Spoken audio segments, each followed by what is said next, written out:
In early 2018, I was in southern Germany for a short-term consulting contract. I was staying alone in a business hotel on the outskirts of a mid-sized city. After work one evening, with no local contacts and no scheduled obligations, I did what I often did at the time, and I opened up a dating app. I started chatting with a man who lived outside of the city center. His profile appeared pretty normal, his photos were recent, and his conversation was coherent. And so we agreed to meet at a point roughly between my hotel and his home. The meeting location turned out to not be at a bar or a cafe, but a sort of lightly trafficked residential area near farmland. I walked several kilometers to get there, and when we met in person, he matched his photos and appeared physically attractive too. However, his demeanor was markedly different from his online behavior. He was withdrawn, spoke very little, and didn't really ask too many questions. I carried most of the conversation while he gave some brief responses. Despite the mismatch, I continued the interaction though, and after about 20 minutes of walking, he suggested that we go to his place instead. I accepted, partly out of inertia and partly because nothing overtly alarming had happened yet.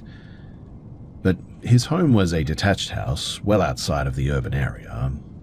During the walk there, my phone signal degraded and eventually disappeared entirely. When we arrived, the house was furnished in a sort of outdated and inconsistent style. He explained that it had belonged to a relative and that he now lived there alone. There were no personal items visible beyond basic necessities. But in the kitchen, he mentioned that he was cooking dinner. The food was simmering on the stove, but he did not offer any. We moved to the living room and we sat. At that point, he became more talkative too. He explained that he worked in a textile design place and claimed to use proprietary digital fabrication techniques or something to that effect. He then began discussing a well-known European designer, asserting that he had stolen his work and sabotaged his career. He showed me recordings of his own presentations, alongside videos of the other designers' shows, narrating them in great detail. His interpretation of events did not appear grounded in reality though, but I didn't challenge him because, well, I just wasn't sure. Eventually though, he initiated physical contact. The interaction was awkward and brief, and he then stood up and said that he needed to get something upstairs. He went to the second floor and closed the door behind him. 10 minutes passed, then 20. I called up the stairs to ask if everything was okay. He responded affirmatively, but didn't come down. When I asked whether I should join him, he told me to stay where I was. At that point, I began to reassess the situation too. I attempted to leave quietly, but discovered that the front door was actually locked. I checked a secondary exit near the kitchen. It was also locked. I returned to the living room and waited, listening. I didn't hear any water, footsteps, or conversation, only the occasional movement overhead. After, I would say, maybe 45 minutes, he finally returned downstairs. His expression was neutral, and he stated directly that he wanted to have sex. I declined, though, and said that I needed to leave at this point.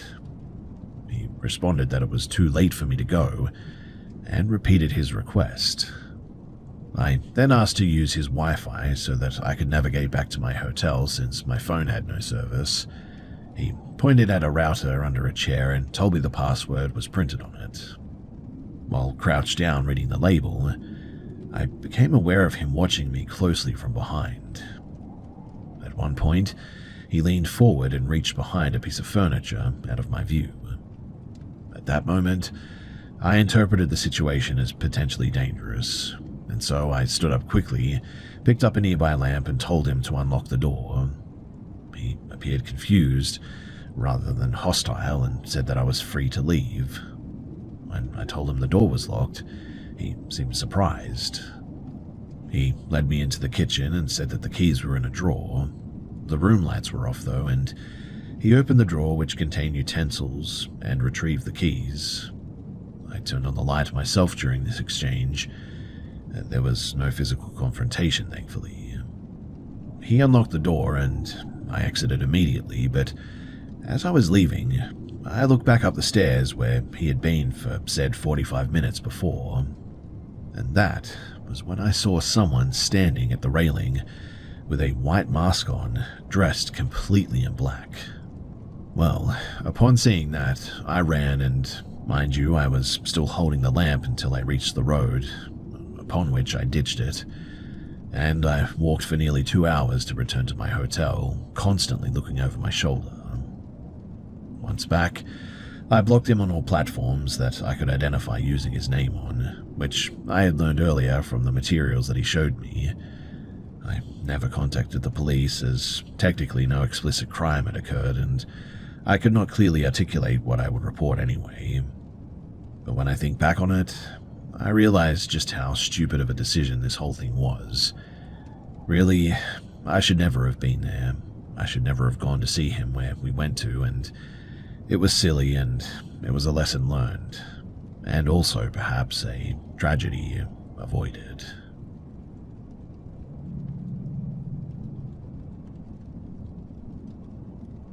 The earliest incident occurred in late 2021, here in rural western Kentucky, on a property that my family has lived on for decades now. Several homes belonging to relatives are spread across a single parcel of land, bordered by public roads. Behind the houses is a mix of unmanaged woods, low wetlands, and informal footpaths used regularly by family members. The first account comes from my younger sister, who was around 13 at the time. She and 2 friends, they were outside in the backyard near dusk, sitting on a rope swing attached to a large oak tree, and according to her, the atmosphere changed abruptly. Her friend stopped talking, appeared visibly unsettled, and repeatedly looked toward the tree line to her right. After a short period of hesitation, they insisted on going inside and stood on the back porch urging her to follow. My sister reports that she remained seated for a brief moment, distracted and slow to react. When she became fully aware again, she noticed a strong sense that something was positioned close to her, within her peripheral vision. When she looked down to the side, she claims that she saw only the lower portion of a figure, elongated legs ending in hoof-like shape, with skin that appeared pale, irregular, and really unhealthy. She didn't describe a face or an upper body or anything. Rather than running immediately, she stood and walked toward the house at a steady pace. She later explained that she had read advice online suggesting that panic could escalate dangerous encounters, and she attempted to behave as if nothing was wrong. As she walked, she reported hearing a low vocal sound and what she described as joint-like cracking noises behind her. After several seconds of silence, she heard the same sound closer and then ran the remaining distance into the home. She was pretty distressed, no doubt, but uninjured, thankfully, and she and her friends stayed together inside for the rest of the night. Now, later that same night, while staying in my bedroom, one of her friends reported seeing someone pass through the hallway toward the bathroom early in the morning.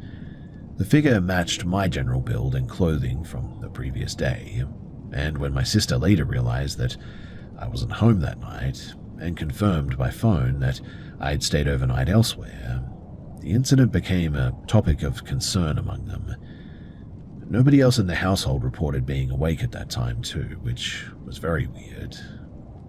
Now, I initially dismissed this story as exaggerated, fear-influenced by online content. That position, though, changed several weeks later after my own experience. So while walking alone along one of the footpaths behind the houses in daylight, I stopped near an area where several young trees had bent inward over time, forming a sort of narrow archway. As I examined the area, I noticed movement across a marshy section roughly 30 feet away. I observed what appeared to be a tall, thin figure moving laterally between dense brush, but only the upper portion was visible. The movement was weird, though. It was rigid and lacked the normal shoulder motion associated with human walking. I didn't see any facial features. I also didn't observe it reacting to my presence or anything. I left the area immediately, though, without investigating any further. After that, though, there were a number of small additional incidents reported by my sister. On one occasion, she and a friend were sitting inside an old truck parked near the yard when both noticed a light-colored shape at the edge of the woods. Our dog, who was with them, became visibly distressed, shaking and whining.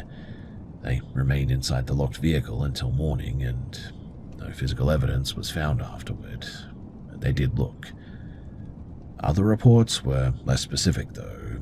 Tapping sounds at windows, movement heard near open windows, and on one instance, where I worked during the night with the impression that somebody was nearby, this was followed by sounds of retreating when I moved. When I checked outside, there was nothing there, though. There were also infrequent animal-like vocalizations from the woods at night that didn't match local livestock or wildlife here, though no recordings were ever made, so I never really got the chance to really double-check it, I guess you could say.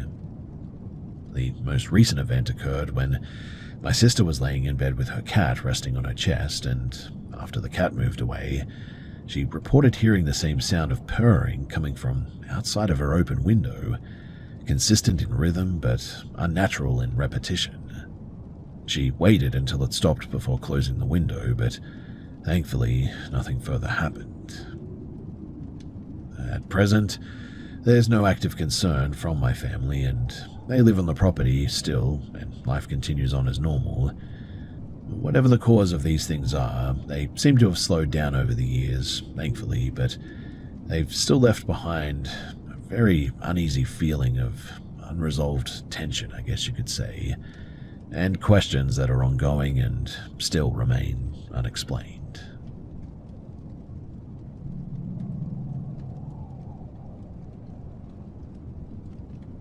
In the mid-1990s, when I was 18 years old, I spent about a year living on an informal communal property.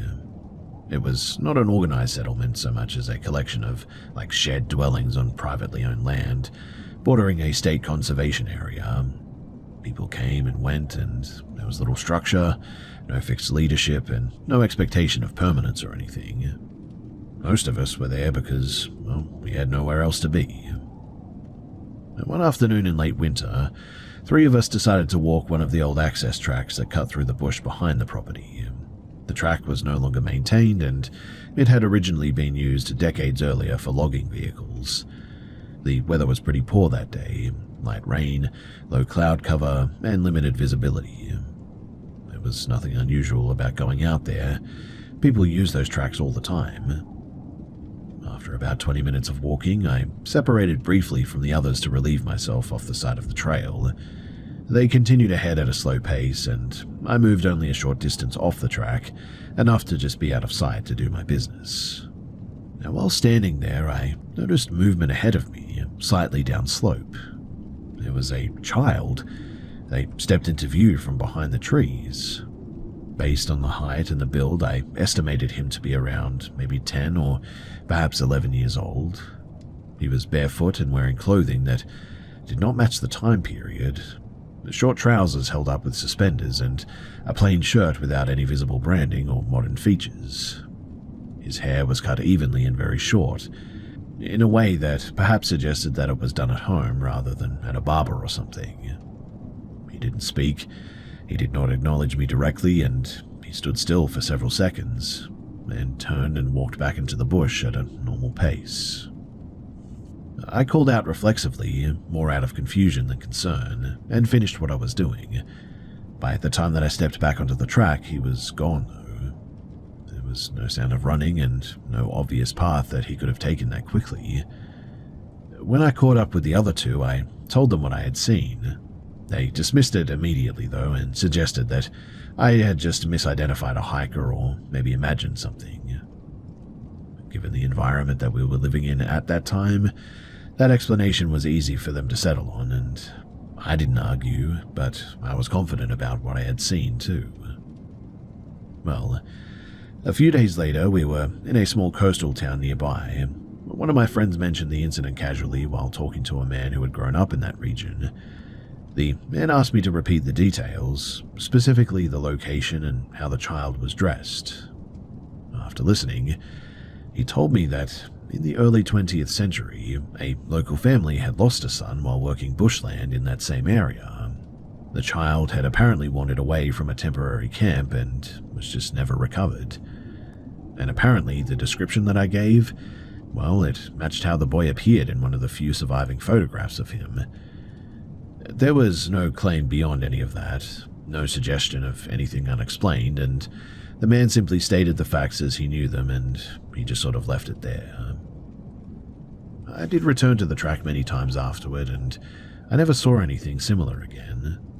Eventually, I moved away, and I guess you could say that I grew up, and it's just something that's always sat with me in a sort of weird way. I never did forget the face of that boy, and after doing a bit of research too, I did actually find a picture of a boy that eerily looks very similar from that area, and I would guess is the boy that man told me about.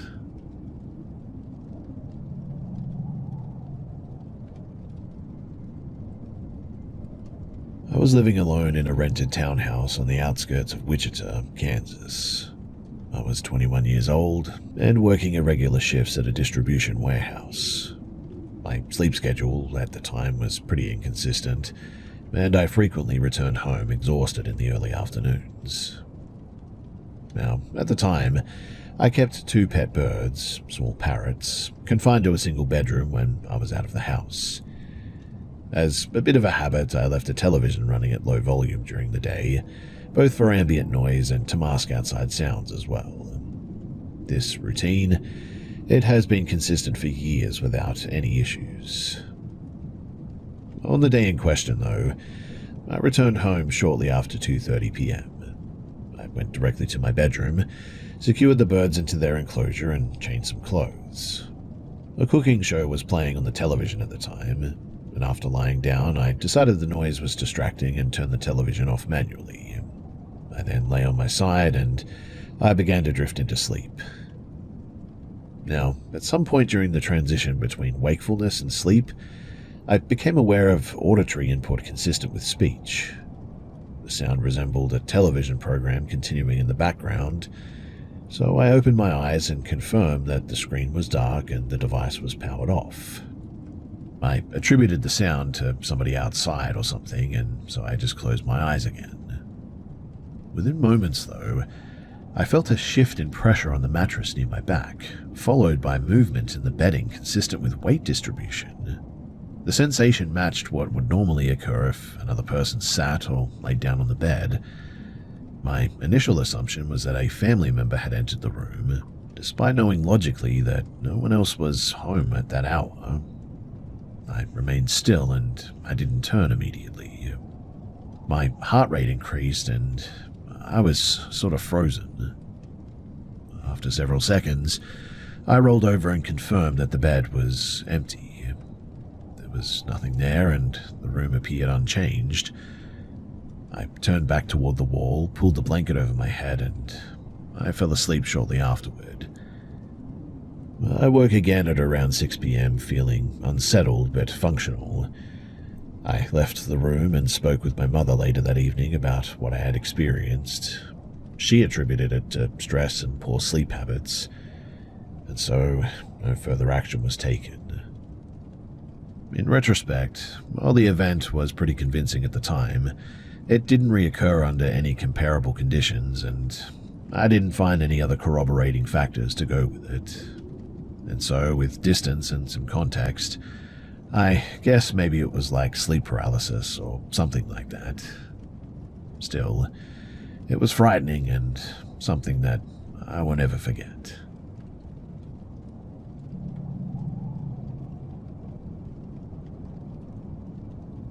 In early 2021, while completing the final year of my undergraduate degree, I was living in a single-family home in northern Colorado with my parents. The house, it had been constructed privately by family members in the late 1990s, and I had lived there since childhood. Because of this, I had always assumed the environment was pretty neutral and very familiar, with no prior occupants or notable history beyond my own family. But that assumption changed when I learned through an offhand conversation with a relative that a close family member had actually died inside of the house years before I was born. The death, it was related to substance abuse and occurred in a common living area. This information, it had never been shared with me directly and contradicted what I had believed growing up. And while the discovery itself was pretty upsetting, I'll admit, it also caused me to reconsider a series of experiences that I had previously dismissed as unrelated sleep or maybe stress events. You see, as a child, most unusual experiences occurred during sleep. This included vivid dream imagery and brief episodes of waking confusion. At the time, I associated them with anxiety and an active imagination. But as I entered my late teens, the experiences became more distinct, I guess you could say, and occurred closer to full wakefulness as well. During that period, I was under a lot of academic stress and experimenting with meditation and visualization exercise intended to improve focus.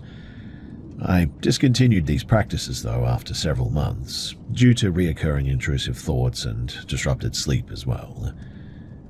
One incident in particular, though, occurred when I was 19. I'd gone to bed pretty late that night and was lying face down when I became partially aware of a physical sensation consistent with pressure on my arm or something. The limb was numb, though, and my movement was suddenly restricted, though not completely immobilized. When I turned my head, I perceived a human-like shape in my peripheral vision near the bed. The image lacked detail and faded quickly, and I was fully awake afterward, my heart racing, and I immediately left the room to speak with my dad.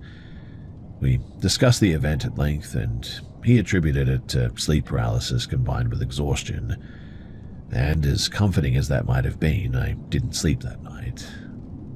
Another incident occurred the following year when I was home alone during the afternoon one day. I was in the bathroom with the door closed, and I heard sustained footstep sounds in the hallway. Believing that another family member was there, I called out several times without any response. I then used my phone to call my mother. Her phone rang audibly from another room, but was not answered. When I contacted my dad, he confirmed both parents were away and that my mother had left her phone behind. After the call ended, the sound stopped. Eventually, I made my way out of the bathroom and checked everywhere, but there were no signs of anyone there and nothing had been moved. After these events, though, I became more attentive to environmental explanations. Like, the house has older flooring, there's insulation here that's pretty old as well, plumbing that produces noises with temperature changes. I also learned that stress, fatigue, and expectation can significantly influence sensory perception, particularly in quiet or isolated conditions. Still, though, with all that in mind, I really still cannot explain what happened that day. All I can say is that it wasn't normal and that I really don't know what to make of it.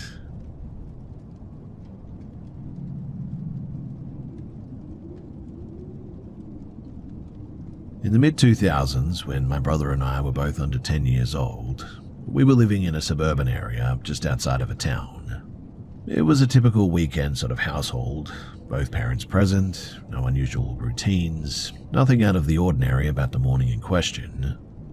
And what stands out about the event is not how dramatic it was in the moment, but just how ordinary it seemed until it stopped making any sense. So, we woke up early on a Saturday and we went downstairs to watch some television. From the living room, there was a clear view of the driveway through a large front window, and we noticed that our mother's car was not parked where it usually was. Based on routine alone, we assumed that she had gone out briefly to meet someone from church or run an errand and would return shortly. This was a pretty normal occurrence at the time, and genuinely it didn't raise too much concern. After some time passed, though, long enough for the cartoons to cycle through at least one program, we both heard the sound of a vehicle approaching. The driveway surface was loose stone and the sound of tires on gravel was pretty unmistakable. We both looked toward the window and saw the car enter the driveway and stop partway up in its usual parking position. What followed, though, was the first irregularity. No door opened, no engine shut-off sound was obvious, and nobody exited the vehicle. We waited, expecting movement that just never came. After a few minutes, my brother commented that it was strange how our mother hadn't come inside yet. We discussed it briefly and decided that somebody should check on her in case there was a problem. My brother went outside while I stayed inside watching the TV. He returned quickly and told me that the car was empty, though, and locked. At first I assumed that he was mistaken or that he was trying to play a prank on me, but his demeanor suggested otherwise. We both tried to reconcile what we had seen with what we had found, and neither of us had heard any footsteps, doors opening, or the car being locked or anything. At that point, I told him to go and wake our dad up, who we assumed was still asleep. He went upstairs again, and when he came back, he looked shaken and said that both parents were in bed and had not been downstairs. This immediately shifted the situation from confusion to concern. I checked the usual place where the car keys were kept, expecting at least them to be missing, but the keys were exactly where they always were. The most unsettling detail, though, which we discussed repeatedly over the years, was the way the car had stopped. The driveway had a sort of noticeable incline on it, and if the vehicle had been rolling freely or malfunctioning or something, it should not have stopped on its own. It should have continued down toward a fence at the back. But instead, it came to a rest cleanly as if actively controlled. As adults, we have genuinely tried to rack our brains over how any of this was possible, but we just have never come up with anything. Our parents at the time dismissed the event entirely, attributing it to imagination or shared misunderstanding. No other events occurred before or after it, which was weird too, and there were no missing items in the car and no evidence of anyone else in there. Also, there were no mechanical issues reported with the car at the time, so really we just have no idea how it's even possible that it happened. Which means that the whole thing just remains really unusual and pretty much unexplainable.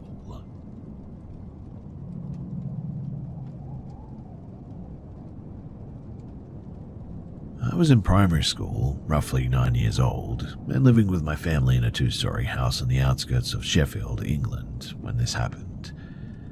The house itself was pretty unremarkable. Standard layout, no unusual history, no prior incidents. At the time of this event, too, there was nothing really bad happening in my life or anything.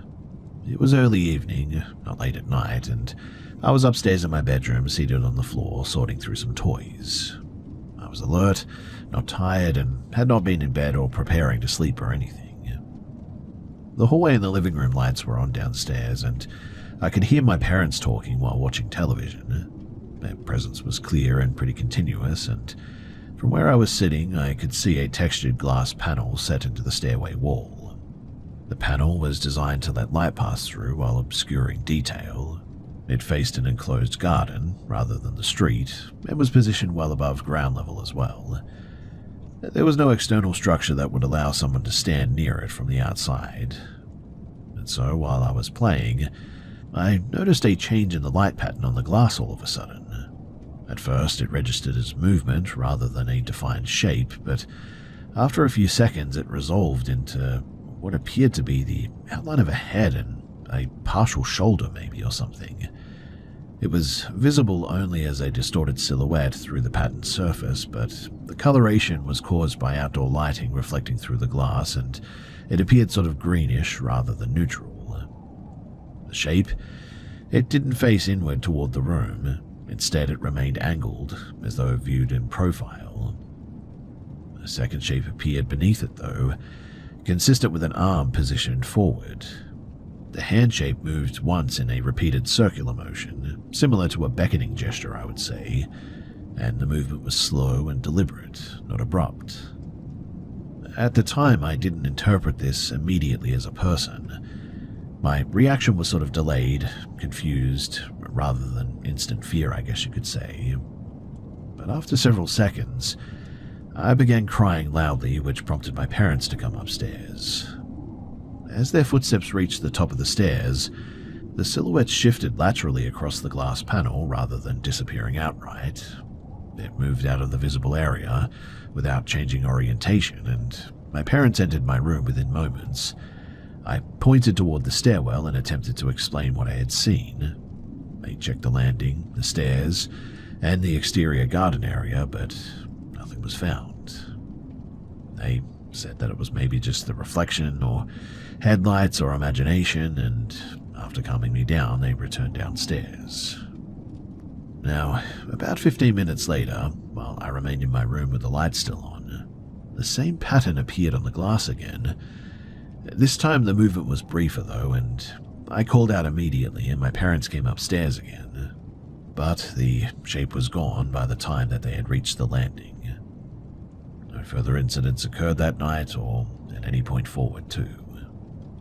Now, what remains particularly weird about this situation is that really, there's nowhere anyone could stand for that shadow or whatever it was to appear behind the glass like that. I mean, if someone had, they would have had to have been 10, maybe 11 feet tall at least. So, I just really don't know how that's possible. Also, after a lot of thinking about this, I really just don't know how to explain it. I mean, it was a silhouette of a person and they beckoned me over, which is very creepy to think about.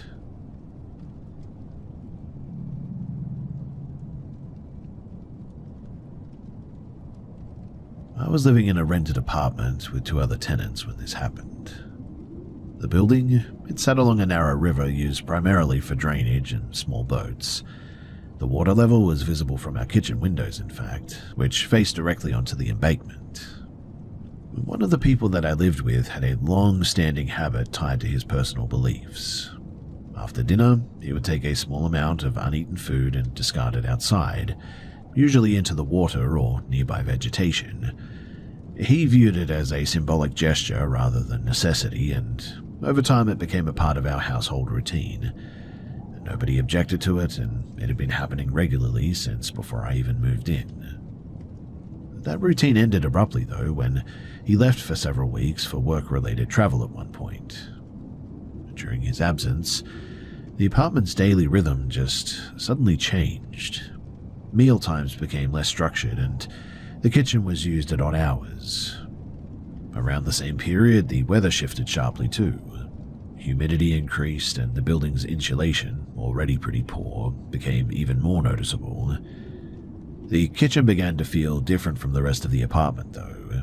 Not dramatically colder in a measurable sense, but consistently uncomfortable, particularly late at night. More than one person independently commented on feeling uneasy while preparing food alone there. The sensation was described less as fear and more as a sort of heightened state of alertness, as if somebody else was nearby, despite nobody being present. Along with this came minor but persistent disturbances too, like the refrigerator door was found ajar more than once without anyone recalling opening it. Cutlery was occasionally heard shifting after everyone had left the room. Once or twice, items were dropped during meals without a clear cause. And while none of these incidents were extreme, they accumulated and became difficult to ignore. Physical discomfort also became pretty common as well. Headaches, fatigue, mild nausea, all of it was reported by all occupants at different times, and these symptoms were inconsistent and resolved when we spent time outside the apartment. No one experienced them elsewhere, which was really weird. Now, one evening, while all 3 of us were present, the atmosphere in the kitchen felt especially tense that day. I spoke aloud, partly out of frustration, asking if there was a reason the space felt so uncomfortable, and immediately afterward, I experienced a sudden weird reaction, chills instantly across one side of my body, and involuntary muscle responses, maybe similar to adrenaline spikes or something like that. At the same moment, one roommate described shortness of breath and another reported pressure across the upper back and neck. And it was then that literally all hell broke loose. The entire kitchen, I mean, every drawer, every door, the refrigerator, the oven, everything began moving on its own. And when I say moving, I don't just mean slightly. I mean, these things were opening and closing, banging back and forth, but there was no one there and there was nothing to be seen. We all freaked out and we instantly tried to get out of the apartment. Problem was that we couldn't get the door open. It was as if someone was on the other side, holding the door handle and not allowing us to get out. In the end, we ended up taking a balcony door, a sliding glass door that was still open at the time, and we just sort of dangled off the edge and we just ran. After we caught our breath, we all began talking about what the heck that was and how to explain it. None of us could ever really explain what that was about, but it wasn't long after this that our friend returned, began doing their little ritual thing again, and everything seemed to quieten down. Over the following weeks, the uneasy sensation faded, the kitchen returned to feeling neutral, and the physical symptoms stopped as well, with no further explanation as to how any of this happened. It wasn't long after this, too, that I eventually moved out and was followed by the others, with only that one roommate left there, who seemed to be completely undisturbed by any of it.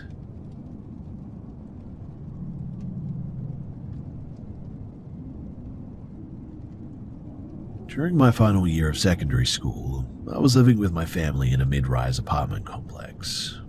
At the time, most of my days were spent preparing for standardized exams, often studying well past midnight. We had moved into the unit earlier that year, and I was still adjusting to the layout and the ambient noise of the building.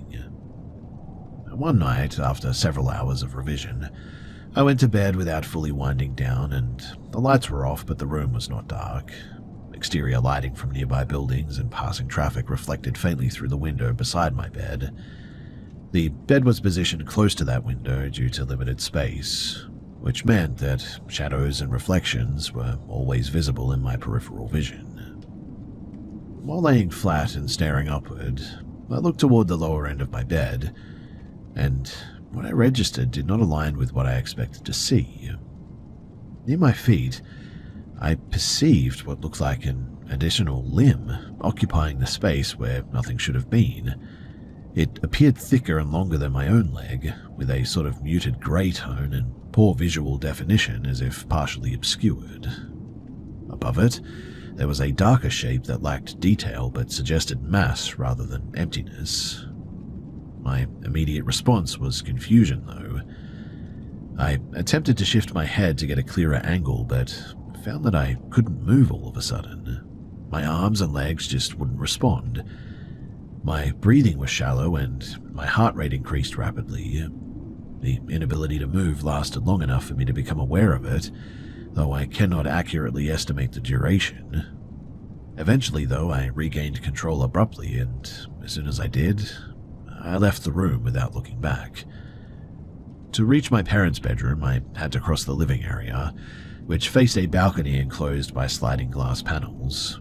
The apartment was several floors above ground level, and the balcony overlooked a neighboring complex.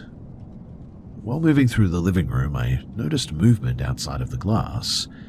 A human-shaped silhouette appeared to be positioned on the balcony, upright and stationary. Then, as I moved, the shape appeared to move in the same direction, matching my pace, separated only by the glass. Well, I didn't stop to assess it, and I entered my parents' room and stayed there until morning. Thankfully, no further incidents occurred that night, and I eventually got a little bit of sleep. At the time, I didn't discuss the details with anyone. The stress of exams continued, and The event gradually receded into the background. Several months later, though, after we had relocated to a different part of the city, the subject came up indirectly during a conversation with my dad, and he mentioned that, on multiple occasions, he had mistaken reflections or shadows on the balcony glass for a person when returning home late at night. He attributed it to just being tired and the way the external lights reflected off the glass at certain angles. He said that he had noticed it more often during the periods of heavy rain or high humidity, and hearing that, well, it was less than reassuring. Out of curiosity, I later learned that the building had been constructed on land that previously held older residential structures and dense vegetation, which had been cleared shortly before development. There was no record of incidents associated with the site, but the construction quality was known to be a bit inconsistent, particularly regarding lighting placement and window alignment, allegedly anyway. I have never experienced anything similar since then too, despite living in multiple other apartments. The incident has stuck with me all of these years too, not because of what I experienced, but more so because of what my father said. My own experience could be dismissed as maybe I was just tired or seeing things, or maybe it was sleep paralysis or something. But the fact that my father saw something too, well, that has always confused me and always makes me think that maybe there was something more to it.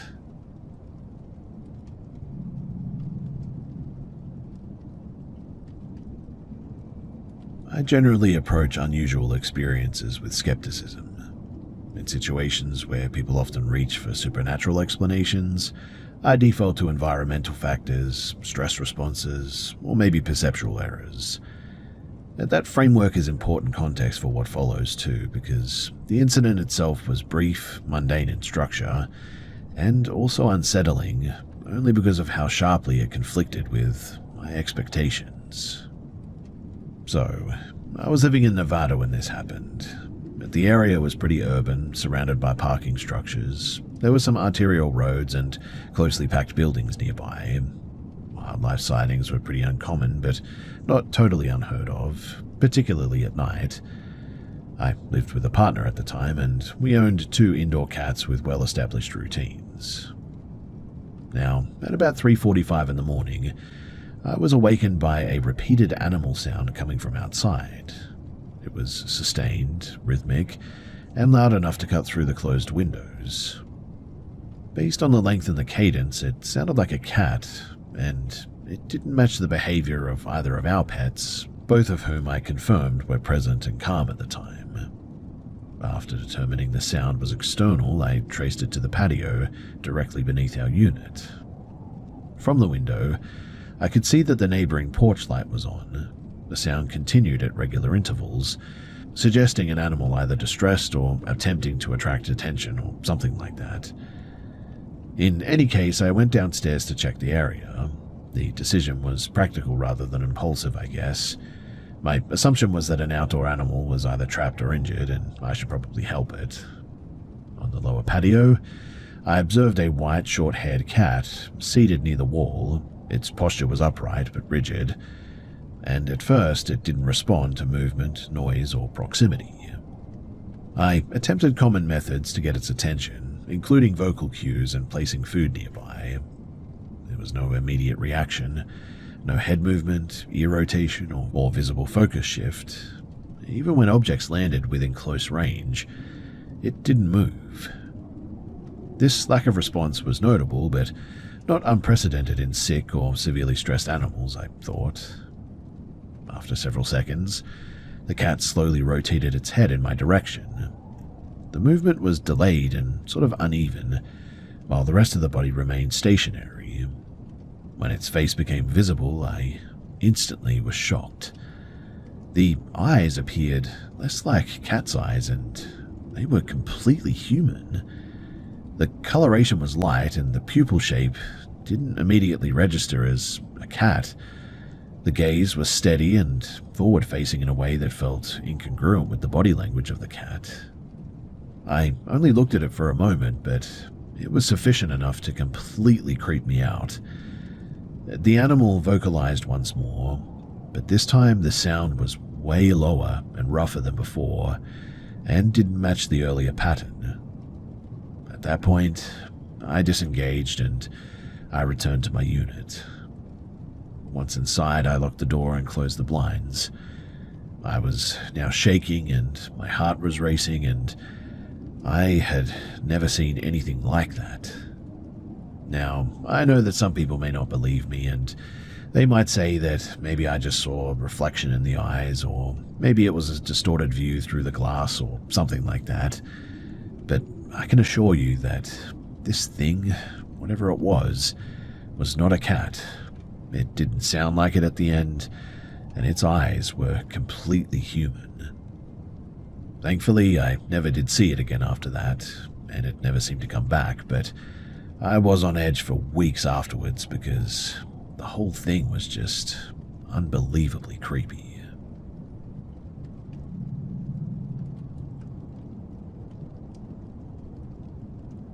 I am generally cautious about how I interpret unusual memories from childhood.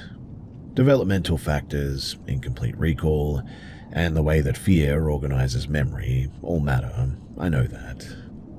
That said, there are two incidents from different periods of my childhood that I've just never been able to fully reconcile, even after revisiting them as an adult.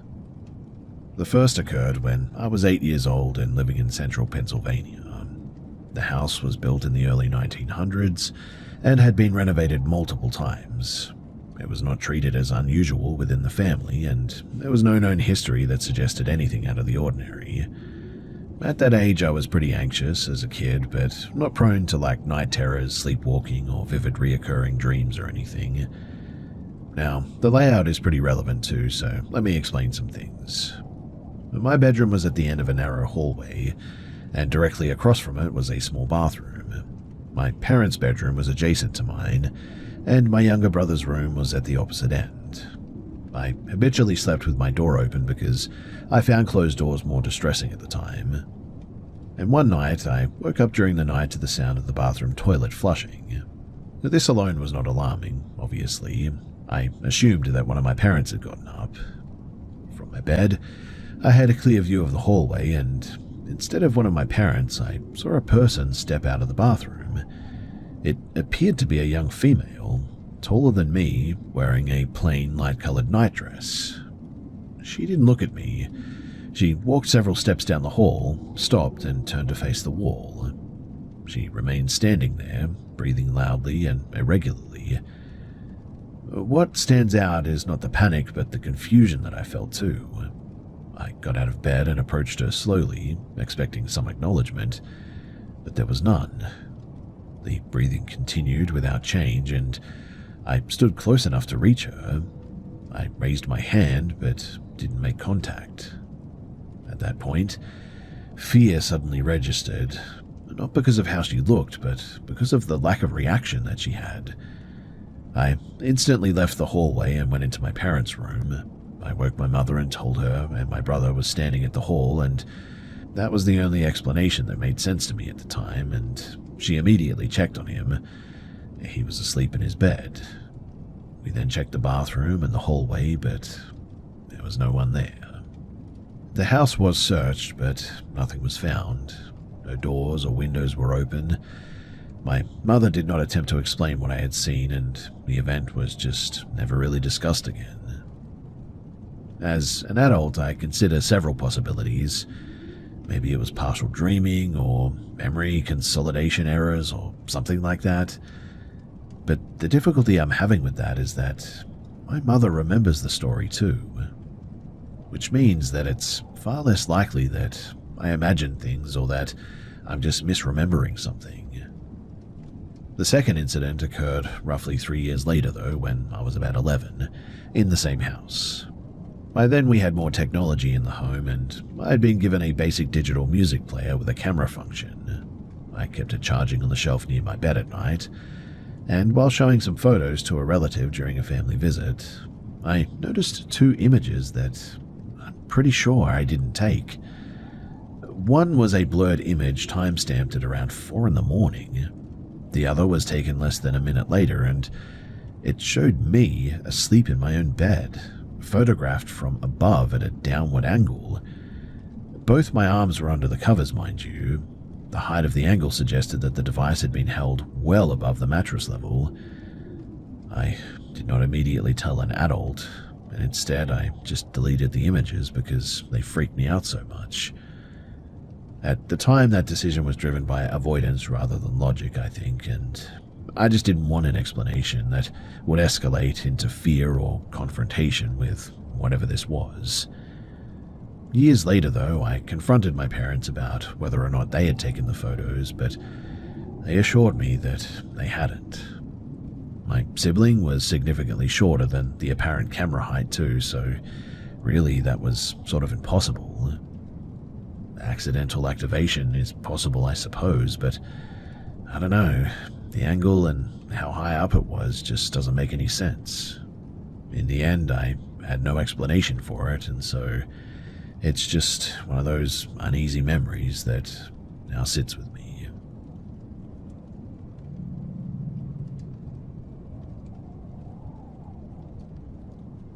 In late summer of 2019, two friends and I were driving through eastern Kentucky as a part of a longer road trip. One of them suggested stopping near an old, decommissioned correctional facility outside of a small town in the Appalachian foothills. It was a former state prison that had been closed for years, and occasionally opened for historical tours as well. We had checked online beforehand and understood that the grounds were generally accessible during the day, even when the building itself was closed. When we arrived in the afternoon, the site was pretty quiet. The prison sat at the base of a steep wooded ridge with a narrow access road leading up to a fenced perimeter. There were no staff vehicles marked, no signage indicating closure, and no visitors besides us. We parked in a gravel area and walked toward the main yard entrance. Thankfully, too, one of the perimeter gates was unlocked and partially open. Inside the yard, we saw two adult men and a large dog. They were throwing something for the dog and appeared pretty relaxed. We didn't approach them directly, and after a few minutes, the dog wandered toward us. One of the men followed and began asking some questions. He didn't introduce himself, mind you. He did not ask where we were from. He just asked why we were there and whether we were a part of a scheduled group. When we said that we were just stopping to look around a little bit, he said that we were not supposed to be inside the yard and that he was working for the property owner. He didn't say what work he was actually doing. He didn't explain why the gate was open either, and his tone shifted quickly from neutral to firm at this point. We left the yard without arguing too much, and we walked back toward the parking area. We assumed it was a misunderstanding. A few minutes later, a white SUV drove in quickly and stopped near us. A woman got out with a child still inside of the vehicle. She immediately told us that we needed to leave and referenced the man who we had spoken to. She followed us as we exited and manually closed and latched the gate behind us too. Once we were back outside of the fences, we checked again to confirm access rules. Nothing indicated that we were trespassing. And at that point, it felt less like an official issue and more like people discouraging others from being present for whatever reason. Well, after dark we decided to return, not to enter the building, but to park into the outer lot and just observe a little bit.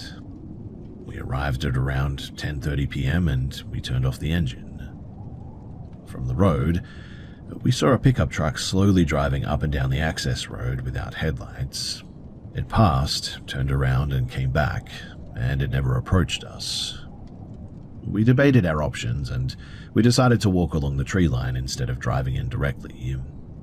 As we moved uphill, staying out of the lights, we noticed a powerful beam occasionally sweeping upward from the prison grounds, illuminating the clouds, it seemed. It did not move like a fixed spotlight, though, and it didn't follow a pattern either. Shortly after that, we heard an engine sound that resembled a dirt bike or maybe a small ATV somewhere beyond the lot. It stopped abruptly, though. A few minutes later, we heard yelling. It was distant and irregular, not conversational at all, and We couldn't tell the source or the direction with certainty, but we paused, listened, and we didn't respond. While we were standing there, we realized that we were not alone. A large wild hog was several yards away, partially obscured by brush, and it shifted and started moving toward us. One of my friends recognized the behavior immediately and pulled us back without any hesitation. We retreated quickly and we returned to the car. At that point, we assumed that the area was pretty active and whatever was happening had nothing to do with us. So we drove back using the main road, and near the entrance we saw the same pickup parked off the side, and a man was operating a chainsaw near the tree line. The child from earlier was in the truck bed, aiming a flashlight straight up into the sky. The woman was standing near her SUV watching the road. She pulled out and blocked our path, and she threatened to call law enforcement and claimed that she was authorized to control access. When asked for clarification or contact information, she refused and repeated that we needed to leave immediately. And it was at this point that we heard a gunshot and somebody scream, and everybody who was present went immediately still. Well, I wasn't about to wait around to find out what that was all about. I quickly put the vehicle into gear and we sped out of there, and we never looked back. Once we were several miles away, we contacted the police to let them know what had happened. They told us that we actually had not broken any laws, but advised us not to go back that night, and suggested that the situation might involve private activity unrelated to the prison itself, and that they would go and check it out. We never did hear back from the police, and I don't really know what was going on there, but something suspicious was happening, and that gunshot and the scream, well, whatever that was, it couldn't have been good.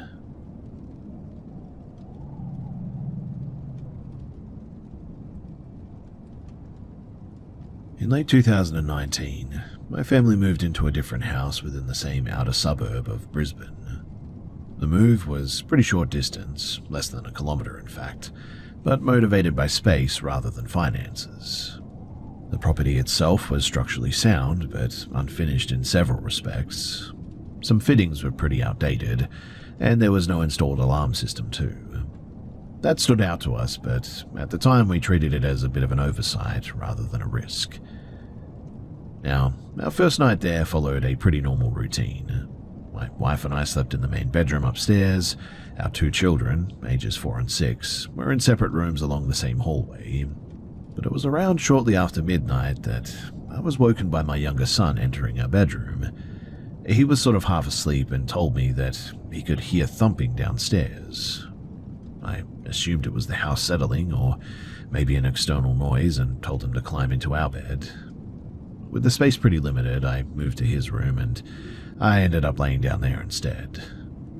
And within a minute or two, I heard the same noise that he had described. It was irregular and mechanical, not rhythmic. It didn't sound like footsteps inside the house or anything, but I got out of bed anyway and walked down the stairwell to identify the source. At the top of the stairs was a narrow window that overlooked the side of the house. From that angle, you could see the external laundry door that led directly into the kitchen. I looked down and I immediately noticed several people standing close to the door. There were 4, possibly 5 individuals, I would say. They were wearing dark jackets and face coverings consistent with balaclavas. Each of them was holding a phone with the flashlight activated, aimed at the door's hardware. One person was physically manipulating the handle with force, and the noise my son and I had heard was metal being stressed. It took a brief moment to process that this was not a misunderstanding. There was no attempt at concealment beyond the masks, and they were not reacting as if they expected to be challenged. I opened the window and spoke to them. I didn't shout. I said something to the effect of telling them to leave and that the house was now occupied. The wording was blunt, but my tone was controlled. All of them looked up at once, and none of them ran. There was no verbal response, in fact.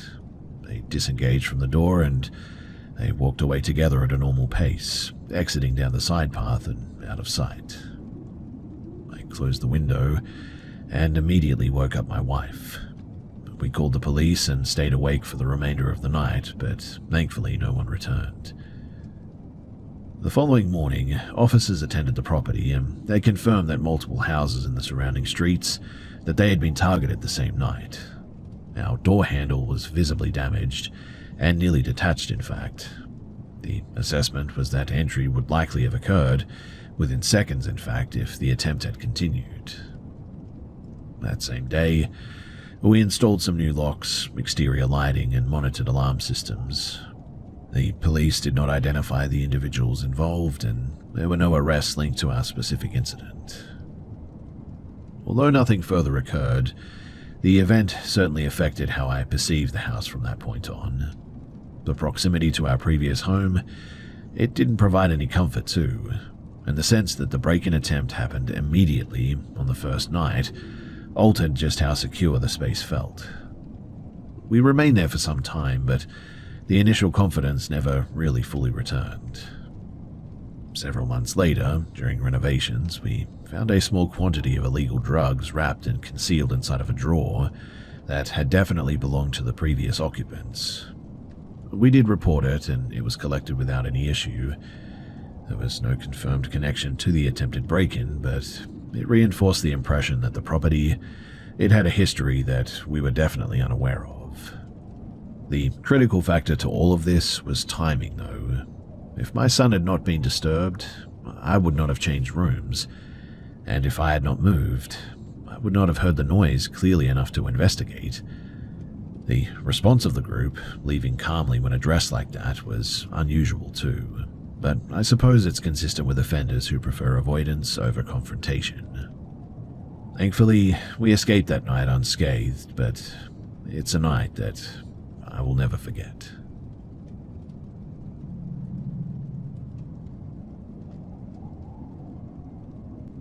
In mid-2016, I was 13 years old and living in a regional city in eastern Scotland. One of my friends, who had just turned 16, was spending the afternoon at my house. Her name was Claire. My father was away overnight for work and no other adults were present. We were sort of bored and decided to walk to a small discount store Claire had not visited before. We assumed it would still be open, despite it being very early evening. The store was several kilometers away. The most direct route involved cutting through a public woodland that bordered a housing estate. I had used that path frequently when I was younger, always during the day and usually with family. Because of that familiarity as well, I did not assess it as risky at all. We left the house shortly after 6:30. It was still light, though the sun was pretty low. The path through the trees was quiet. The only people that I had ever seen there before were dog walkers or joggers, typically older residents from nearby streets. About halfway through the wooded section, I noticed an adult male standing just off the main path. He was wearing a hooded jacket and appeared to be smoking. He was stationary and not doing anything overt, but his presence felt sort of out of place given the time and the location. I pointed him out quietly to Claire.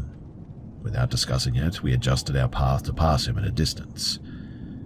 I'm fairly sure that he saw us. There was no verbal exchange, and he didn't follow at that moment. So we exited the wooded area and continued toward the shop. Unfortunately for us, though, by the time that we arrived, it was closed. The shutters were down and the lights were off, and we didn't wait around and immediately turned back, planning to retrace the same route home. At that point, we were pretty relaxed again. We talked normally and didn't mention the man. Roughly 10 minutes into the return walk, I noticed someone ahead of us on the path, though. Based on his clothing and build, I believed that it was the same individual from earlier. I stopped walking. Claire noticed and followed my line of sight. Without saying anything, she grabbed my arm and pulled me off the path into a side area that I didn't recognize. We moved quickly and circled back to the main route, assuming that changing direction would be enough. When we looked behind us, the man was now running toward us, though. He was no longer walking or lingering. He was moving at full speed and had clearly changed behavior. Claire immediately took control of the situation. She pulled me forward and began running, asking which direction led home. One option was back toward the wooded area, but now much darker. The other led deeper into an unfamiliar residential zone, so we chose the second option without stopping to think it through. We ran until we saw an adult woman standing near a parked car, talking on her phone. We went directly to her and told her that we were being followed and asked if we could stand with her. She didn't engage beyond briefly acknowledging us, but she didn't ask any questions or confront anyone either. However, after that point, the man was no longer visible. Neither of our phones were usable, and Claire's phone had no battery. Mine had signal, but no mobile data, and so I couldn't load any maps. I had a general sense of where we were, but not a clear route back, that was for sure. We walked slowly, choosing streets based on recognition rather than certainty, and eventually I identified a landmark that confirmed our direction. We still had to pass back through the part of the wooded area to get home, but by then it was fully dark. I used my phone torch while we walked. Neither of us spoke much. We didn't hear or see anyone else, and we reached the house eventually without any further incident. We didn't tell anyone when we got back that night. We had left the house without permission after all, and we both understood that explaining the situation would raise questions that we didn't want to answer at the time. And for a long time, it remained pretty much unspoken between us. Several months later, though, I watched a local true crime video online covering a violent offense committed by a teenager in the same district. The footage, it included the streets and the paths that I recognized immediately, including the area where we had been chased. That prompted me to mention the incident to my mother, and only then did she tell me that that area had a long-standing reputation for assaults and harassment, particularly after dark. I am grateful that Claire was there that day, because if she wasn't, well, I shudder to think what might have happened.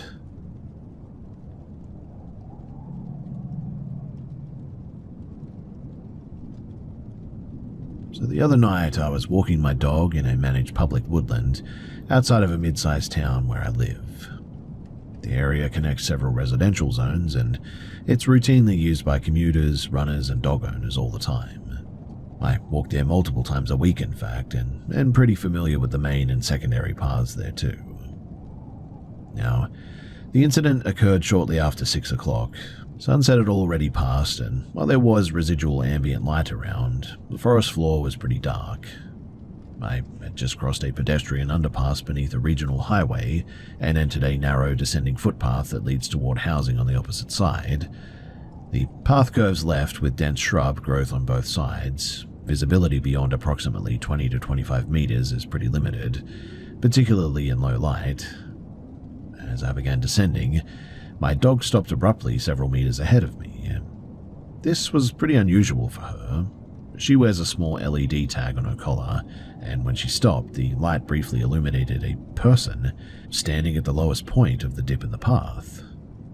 The individual was positioned directly in the center of the walkway. They were stationary and facing uphill toward me. On the ground in front of them was a large wheeled travel bag that appeared old and damaged. The handle was extended, and the bag partially blocked the path at this point. At that moment, I assessed that turning back would involve retracing the underpass and moving away from the nearest residential exit. I also considered that a sudden retreat could provoke pursuit. I chose instead to continue forward at a steady pace without changing my body language. As I closed the distance, the person's height, it became more apparent due to the slope and the lack of reference points that they were pretty tall.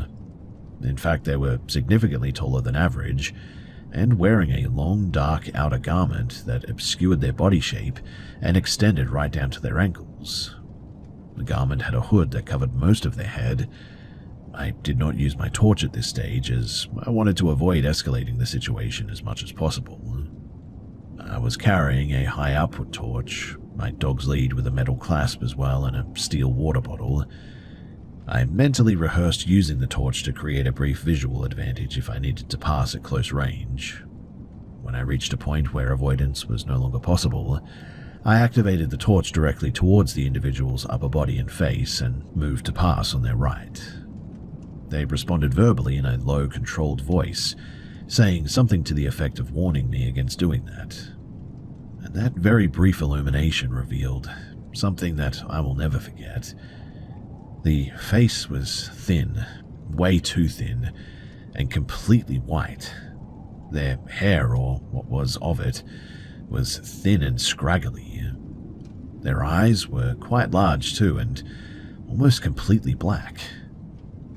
Well, as you can imagine, I accelerated uphill upon seeing them pass them and immediately diverted off the main path into a steeper wooded section with uneven ground. I recalled my dog, switched off both her collar light and my torch, and changed direction twice to break line of sight. I then stopped briefly in cover to listen for a little bit. For a short period, I heard movement consistent with someone moving through undergrowth, footsteps, labored breathing, and branches breaking. But the sounds, they didn't close the distance, and they eventually seemed to cease. After waiting, I continued toward the nearest residential area using indirect routes. I reached my home and instantly locked my door, and I really didn't sleep well that night.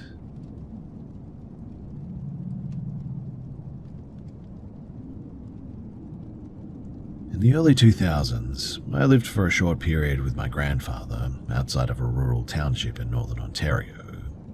The settlement itself was pretty small, but our residence was several miles beyond it, accessible only by unmarked forestry road. The cabin, it was self-built, off-grid, and pretty isolated. There were no neighboring properties within walking distance, and traffic on the access road was rare outside of hunting season. At the time, I was in school, and the cabin had a single bedroom which my grandfather used. I slept in the main living area, and due to the layout, my bed was placed against a large front-facing window.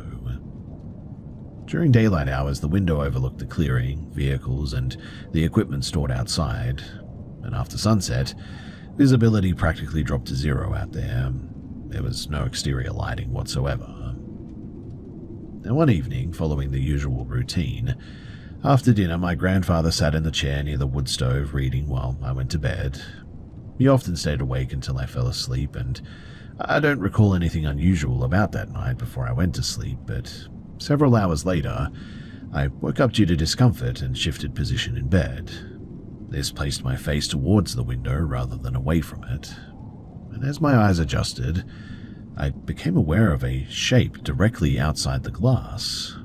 The distance was close enough that it couldn't have been more than a few inches from the window. Initially, I assumed it was a visual error, caused by darkness and fatigue. I remained still and focused on the outline. As my vision adjusted further, I could make out the head and shoulders of an adult male. He was stationary and facing inward.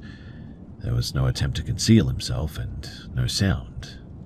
After several seconds, the person bent down until his face aligned with mine through the glass, and at that point, I reacted by crying loudly and uncontrollably.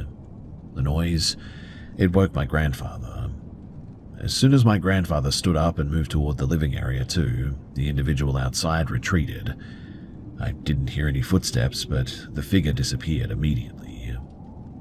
My grandfather approached me and asked what had happened. I described what I saw, and he didn't question my account. He turned on all the interior lights, retrieved a firearm from his bedroom, and went outside to check the perimeter. He remained outside for several minutes, walking the clearing and checking the access road. When he returned, his behavior was noticeably different too. He didn't dismiss the incident, and he didn't reassure me in a casual way either. Instead, he stayed awake for the rest of the night, seated where he could see the door, and allowed me to remain awake as well. The following morning, he covered the windows with curtains and repositioned my bed away from the exterior walls. When daylight came, he inspected the ground around the cabin and found shoe impressions in the soil, right near the front window leading toward the tree line. And so, in the days that followed, my routine changed. I was no longer allowed outside alone, and movement around the property was pretty much restricted. and about a week later, a local news report stated that a man had escaped from a regional correctional facility and had been located in the same forested area. He had been using unoccupied structures and hunting shelters for cover, and one of the access points mentioned matched the road leading to our cabin. What was particularly troubling, though, was what this guy was in for. Apparently, he was a murderer and had assaulted people before many times. He was a really bad person, this guy, and so to come face to face with someone like this is something that is difficult to forget.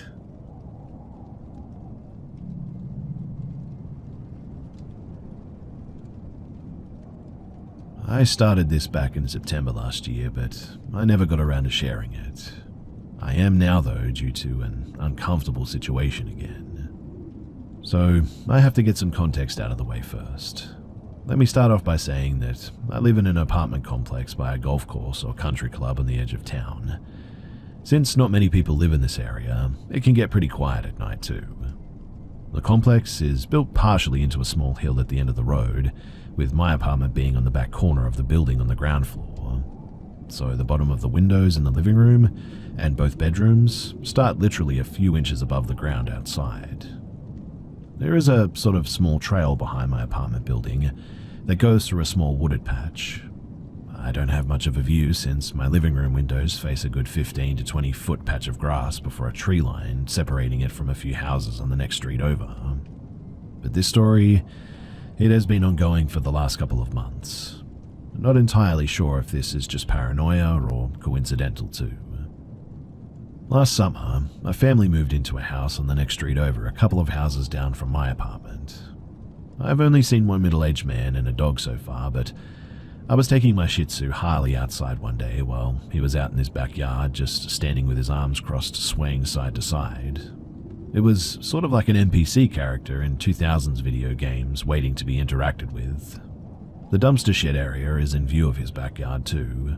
We made eye contact, so I sort of awkwardly waved and then just looked at my phone while Harley did her business. But I could tell from my peripheral vision that he didn't look away from us. We have the same breed of dogs, so I just assumed that he was probably thinking of letting them meet sometime. But I wondered why he didn't have his dog outside with him at this moment. In the end, I just went back inside quickly after Harley was done. Now, my younger brother lives in the same complex as I do, but on the second floor, and he told me that every now and then, he'd see that man take his dog out into his backyard, but cross the tree line into the complex yard. He would circle the building slowly, a little too close to the building before going back into his house. In September of last year, my boyfriend at the time and I split up. The night that I told him to leave, I went to a friend's house to vent. I didn't want to leave Harley home alone too long, so after about an hour or so, I came back to my apartment. I knocked out on the couch while I had a black screen rain sound video on YouTube on. I woke up at around 2 a.m. to Harley going absolutely crazy though, barking and growling. The other couch is right under the main window in my living room. Harley had climbed up the couch and was barking at the window between the curtains. I get up to get her down and to be quiet, when my stomach dropped when I realized something.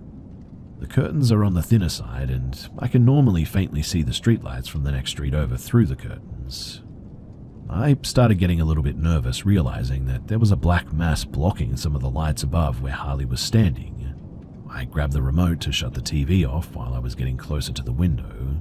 The TV turns off in the sort of style of retro TVs where the picture sort of closes in on itself. When I turned it off, the flash animation on the TV illuminated the room briefly, and it was enough that I was able to make out the form of someone dressed in black or dark clothes, crouched down, looking into my window. In the flash, they probably saw me too because they ran away quickly. I picked up Harley and ran to the kitchen to grab a knife and went to my room and I locked the door. I texted my ex asking if he was outside of the window just then, and he replied no and asked what was happening. I didn't believe him though because he's never awake that late and told him that I was about to call the police, so to just tell me the truth and all that. But he told me that I should call them either way, and sent me his live location showing that he was at his friend's house over an hour away. I called the police and let them know that I had seen someone outside of my window. They came and looked around, finding nothing obviously. An officer did tell me though that they would keep somebody in the area, so to just call back if anything else happened. Over the next couple of weeks around the same time, 2 or 3 a.m. each night, Harley would freak out at the window. By the time that I would get there, I couldn't see anyone outside though. Fast forward now to May of 2024. This last week I went through my storage closet and found some of my ex's things. I was out with some friends tonight when he came to pick them up. He ended up texting me to come home so that we could talk about something important. I get home and I notice that he has a sort of puzzled look on his face.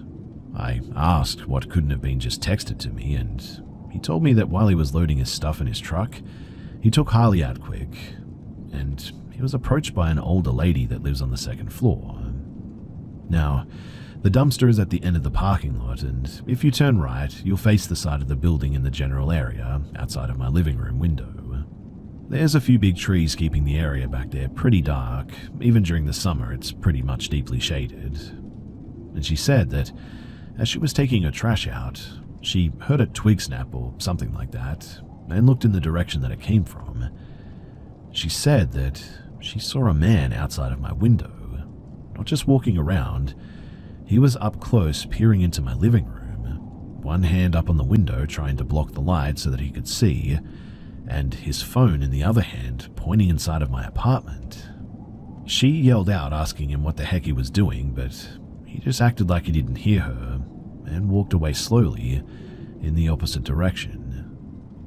She said that it would have been one thing if he was just walking through the yard and sort of glanced over at my window, but he was apparently full on pressing his face against the glass looking in and recording allegedly. My blood instantly ran cold and I got goosebumps.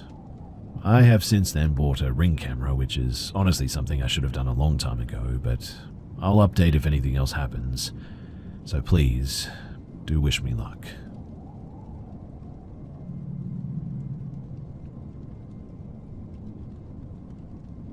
Today I was listening to some scary stories, and it made me remember this event. At the time of this story, I was 14, and as well as being younger, I had developed crippling anxiety and depression. All I'll say is that I was, and still am, very vigilant about my surroundings. Now on this day, I had planned to stay the night at a friend's house. I had never stayed at her place before. It was always mine. For you to understand this story, I do need to explain the layout of this house. It was located on a sloped hill, and when you drove down a steep road, the first part of the house you would see was big and expansive. Honestly, it looked a bit like an old mansion. If you continue driving down, you would be met with 2 semi-separated buildings. Both were small and pretty run down. And when I say small, I mean one of them was just a bedroom and the other one was a bedroom and a small bathroom and kitchen. There were no doors inside, just a piece of cloth or beads to separate the bathroom entrance from the kitchen. My friend's room was the bedroom, and her mum lived in the other section with the bathroom or kitchen. The landlord of the property lived in the main house, the big mansion. It was located in the middle of the woods, and when I say that, I don't mean it lightly. I mean, all you could see was expansive Australian forest. Australian rainforests are incredibly dense too, and if you tried to walk through, you would most likely receive some type of bite at some point, whether that be a spider, an ant, a leech, etc. So, I'll cut to the first thing that happened. Me and my friend, we had walked into her mum's flat. I forget why, but I think we were either hungry or I was asking how to get reception, because there was none at the time, and called out for her mum. She was in the bathroom, and as we walked past a small window, I heard, "Yeah?" coming from outside. I turned to my friend, and she looked at me the same way that I did. We were really confused. If her mum was in the bathroom, that was right in front of us. Why did we hear a male voice coming from right outside? We brushed this off so as not to scare ourselves and continued having fun in my friend's room. For a little more context, The landlord used half of her room as storage and blocked off the back section of the room with a tall shelf and a divider. There was a huge glass sliding door at the front of her room too, and in the blocked off back section there was another door. You couldn't get to that door unless you squeezed through a section outside. Now, skipping forward a little bit to nighttime, me and my friend had to go to the bathroom, so we slinked out of her room and walked to her mum's flat. Her mum was fast asleep now. We used the bathroom as quietly as we could, and then we exited. As we were making the small walk back to my friend's room, we saw something out in the woods. A pair of eyes, looking directly at us from behind a tree. We panicked and froze. I pulled out my phone and took a photo before we sprinted back into her room, locking the glass door behind us and drawing the curtains. It's not a reach to say that we were already freaking out. We looked at the photo and, sure enough, when I brightened the image, there was what looked to be a man staring at us from the dark woods. Obviously, we were extremely scared, but I called my mother, who was about an hour away, and she just sort of dismissed us. And so after that, we were obviously scared, but it was a little comforting. Anyway, after a while we relaxed and chalked it up to our imagination playing tricks on us. We pulled out my laptop and put on a movie. I forget which movie we watched, but it was some cheesy rom-com, I think. And maybe 20 or 30 minutes into the movie, we froze and paused it. There were footsteps crunching on the dry leaves right outside of her room. We listened in horror as the footsteps moved through the tight alley that led to the back door. We both moved slowly, standing on the bed to look over the room divider. Our eyes were locked on the back door, and after a moment of complete silence, it turned. The doorknob wiggled slowly before it became faster. The door couldn't be opened as it was jammed against objects that were in storage, and then it stopped. No more noise. We were crying, holding each other in our arms, trying to stay as quiet as we could. Then the footsteps slowly crunched on the leaves in the opposite direction, back to the front of her room. We both didn't hesitate now, and I reached for my phone.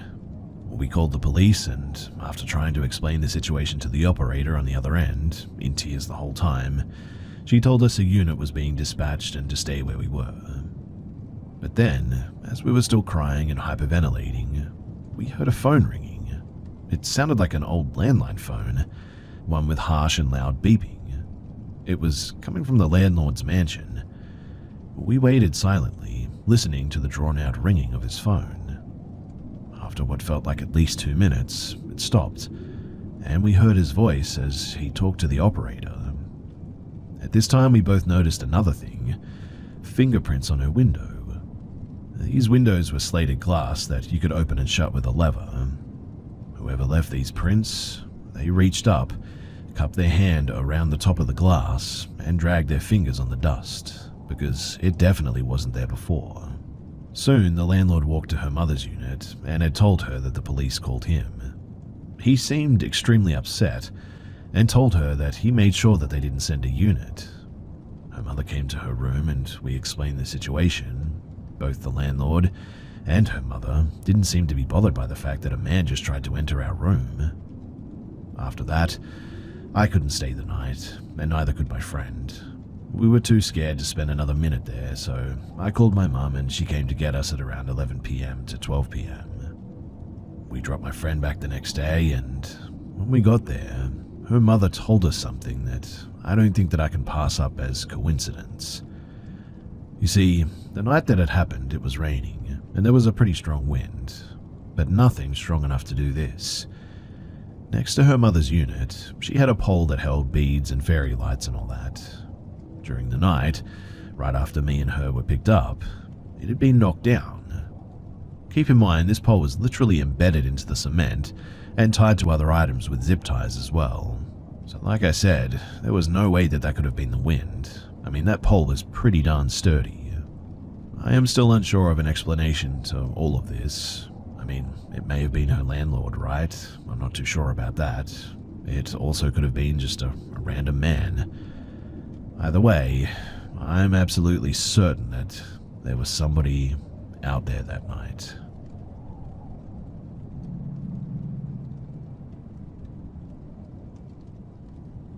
I'm a 25-year-old person renting a 4-bedroom house. One of my roommates is my boyfriend, and the other is my best friend of 10 years. Her name is Tracy. We've been looking for a new roommate, and because of the way that this situation turned out, we have determined that I'm no longer allowed to be in charge of looking for roommates, because I am not judgmental enough and I am known to just ignore red flags. I'll start from the beginning though, which is the house showing. So, our new prospective roommate showed up for the house showing and introduced himself. He definitely seemed strange at first, but I wrote it off as him just sort of being eccentric. The main red flag was that, at some point, he randomly said something to the effect of, "And I will not bring meth into your house because I'm not on meth. I hate drugs and I see them as a scourge on this entire country." I didn't ask, so I was immediately weirded out, but my boyfriend and the roommate who was moving out also met the guy, and they both thought that apart from that, he seemed pretty normal.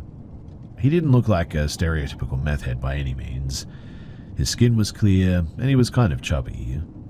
We thought that maybe he thought I was a meth head, because I look a little bit scary. I have green hair, a 1G septum, and 6 facial piercings. In addition, my roommate, who was moving out, turned out to be hiding a cat, which made the house stink like cat wee, which I've been told is what meth smells like. Also, the town that this guy was coming from is known for meth and crack, and he seemed to be explicitly trying to get away from that town. So I thought that maybe he was afraid of ending up in a situation where he was living with drug addicts and was trying to suss us out that way. And so, giving him the benefit of the doubt was my first mistake. Me and Tracy, we were both sort of wigged out about the entire thing, but we were kind of desperate for a roommate, and all of the other people responding to my listing either were not great fits or were even sketchier than this guy. So in the end, we let him move in. Now, skip to the move-in date. He brings an old man to help move his stuff. He then proceeds to make the old man move all of his things by himself up the stairs while he sits there, including a refrigerator, by himself. The new guy signs the lease, and immediately after signing the lease, he informs us that he did not introduce himself using his real name, and proceeds to tell us his real name. This man was not transgender, so the only reason that I can think of as for why he initially gave us a fake name is probably so that he could avoid having us run a background check. After this, I had to go to work though. Throughout my shift though, Tracy sends me a message that the guy is weird, but her responses are sort of vague, and I didn't find out what happened until I got home. But here's what she told me. So the new guy, he goes to the bar after signing the lease and comes back after being kicked out before 9 p.m. The bar that he went to is a biker bar that is notorious for being pretty rowdy. Honestly, it's pretty hard to get kicked out of there too. I mean, you pretty much have to be doing something pretty heinous, or you have to have been like creeping on a woman there in order to get kicked out. In any case, when he comes back, he is completely drunk, but the men there must have been intimidated by me, is what he said. Sounds to me more like he was creeping. Before this, I had told the new guy that our landlord is coming up the next day to fix some things in the house. But when the new guy came home, Tracy reminded him that our landlord was coming the next day, and he became extremely angry, to the point that he was flailing his arms, and she thought that he was going to start breaking things. Tracy was so uncomfortable that she almost went to go and wake up my boyfriend in the other room. Eventually, the new guy did calm down, however, and so she just left it at that. Now, there's this beanbag that we have next to my couch, and Tracy was sitting on the beanbag, with her legs sort of slung over the armrest of the couch. At first, the new guy sat on the couch. He begins to read off poetry that he wrote for her an entire hour and a half before, all of which is literally just streams of consciousness about how he wants all junkies to die. Afterwards, he starts telling her how beautiful she is over and over, and literally lays his head down between her legs. She's trying to ignore him and obviously trying to get him off her, and he won't stop asking her if she fell asleep. Every time she moves, he gets a little bit closer. Then he starts inviting her to his room for a beer. Eventually, she just gets up and goes to her room at 11 p.m. But this man, he had effectively harassed her for like 2 entire hours. I thought that that was everything, but then she tells me that she sent the guy's picture to her mum, who then sent his picture to everyone she knows, because she's from the town that he was previously living in. And it turned out that he had been stalking Tracy's aunt for an entire year, and that he's banned from the bar that she works at because he goes there and threatens to kidnap her. She literally has to be escorted out, not only by workers, but the customers escort her to her car sometimes. So, obviously we tell our landlord. Luckily our lease hadn't been finalized yet, so he agreed to kick him out. I call my mum to come over and Tracy calls her brother for backup, just in case things go south. Our landlord shows up and essentially tells him that he needs to leave and doesn't let the new guy get a word in. The new guy starts getting agitated though, and then aggressive, so we called the cops and several officers showed up, told the guy that he had no legal standing as there was no lease. He introduced himself to us with a fake name, obviously, and he hadn't been there for a full 24 hours and that he had to get out. The guy had to beg his sister to pick him up, and she was so unwilling to do it that she didn't agree until he offered to pay her $200.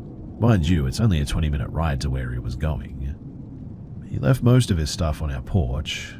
When we went into his room, it smelled like cigarette smoke and there was an empty pack on the floor, including not 1 or 2, but 7 empty Dr. Pepper cans and garbage and crusty socks everywhere. The entire situation had me so stressed out that I didn't even notice that he had also left a pair of shorts that he had peed in the middle of the house's main hallway, and that was also the first thing you see when you walk into the house. They were there for the entire day allegedly, even when he knew that the landlord was coming. They were still sitting there when he left as well, and I picked them up with a glove and put them on the porch for him to retrieve at some point. But who knows if or when he will retrieve his things, because he came back earlier, touched his things like he was going to take them, and then just immediately left. All I have to say after all of this is that I'm really relieved that we caught this before the lease was finalized, because this easily could have turned into a situation where me and Tracy had been sexually assaulted, or perhaps even worse.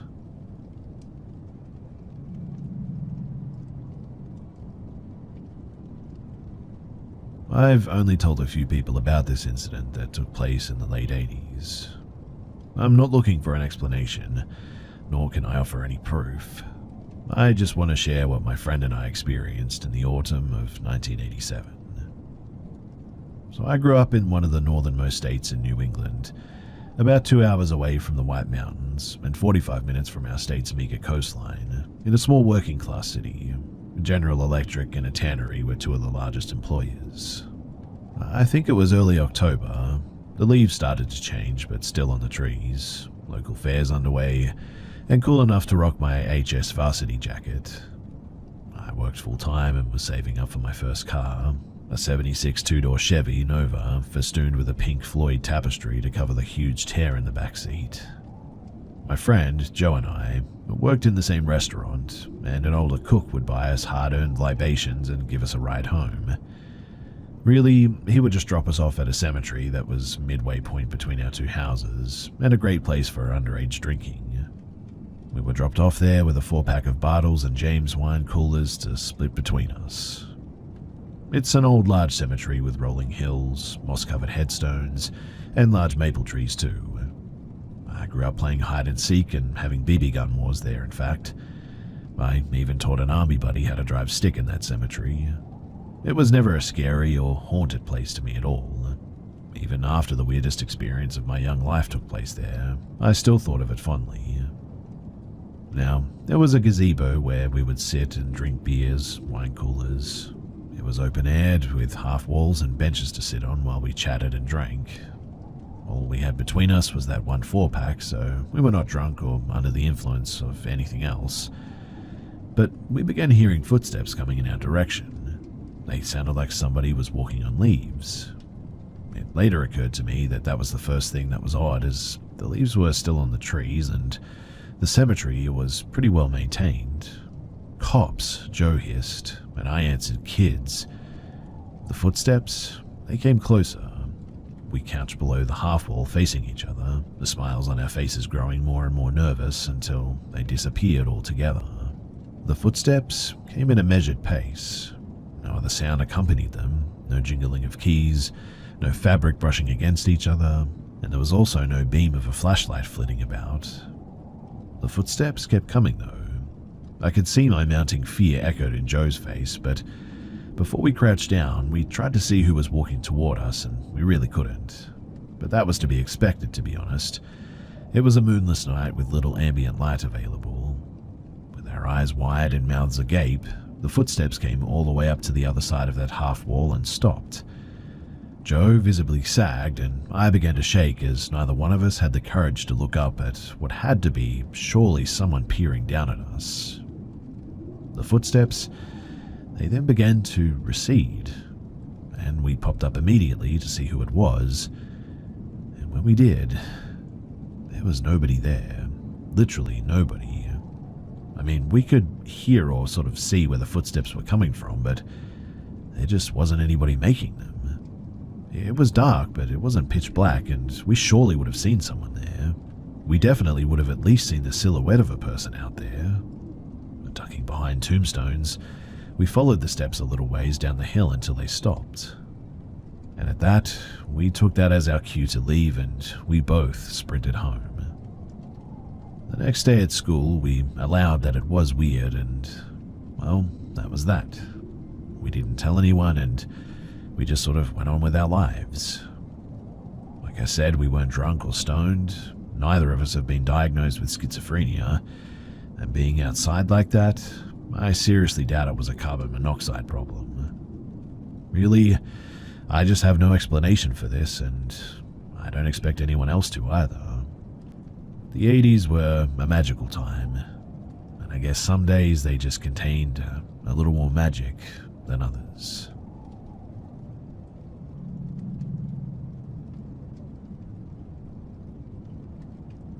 When I was in primary school, we used to go on school trips to a place called Marchants Hill in Surrey, UK. Marchants Hill is an adventure centre that mainly caters to schools. They have activities like climbing, orienteering, canoeing, etc., and they had dorms to stay in as well. We usually went for like 4 or 5 days. The place sits on 45 acres of land, and there's really no reason to be there other than the above.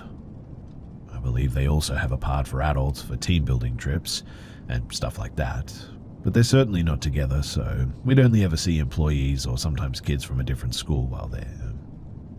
Now, one evening, we were camping out for the night.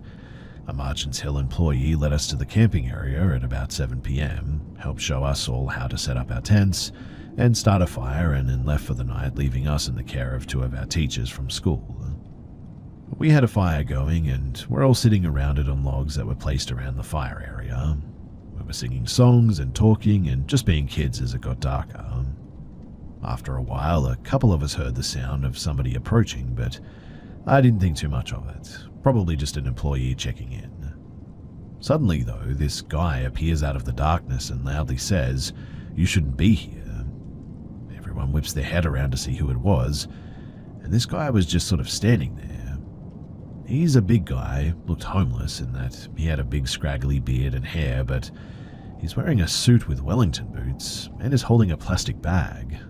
But one of our teachers says to the guy, "It's okay, we're booked in for a few days. We're from this school." The guy looks around for a few seconds, like he's checking behind himself, and then repeats, "You shouldn't be here," but louder. The male teacher that was with us jumps up and positions himself between the guy and us kids very quickly, and repeats that we are supposed to be here, and asks the man who he is, while at the same time grabbing him by the arm to sort of lead him away. The strange guy pulls his arm away aggressively, then walks off real quickly without saying another word though. A bit later, all of the kids are in their tents, 2 to a tent. The teachers are still sat outside, probably enjoying some child free time, when we hear some shouting, and it sounded to me like, "Go, go, get out." A few of us opened our tents, and I could just about see the same guy standing there in the darkness. Our teacher is already right by the guy at that point and shouts at him to leave, but the guy is just sort of looking at him, so the teacher starts to gently push him back away from us and is saying something to the guy while doing so. They disappear into the darkness of the surrounding area for maybe 30 seconds. Then my teacher comes back and with a look of urgency says, "We're going back to the dorms right now." No idea what was said, but my teacher's whole demeanor had changed suddenly. We all leave our tents pitched and we walk the 10 minutes or so back to the dorms by torchlight. Once we're in the dorm, the teachers go off to speak to an employee, and about 15 minutes later, we see a police car pull up by the reception area and the police talk to my teacher. That guy had absolutely no reason to be on that 45 acres of land. Looking back, he probably had mental health issues, but man did he scare us. And thinking back on it all, it still makes me feel a little bit uneasy.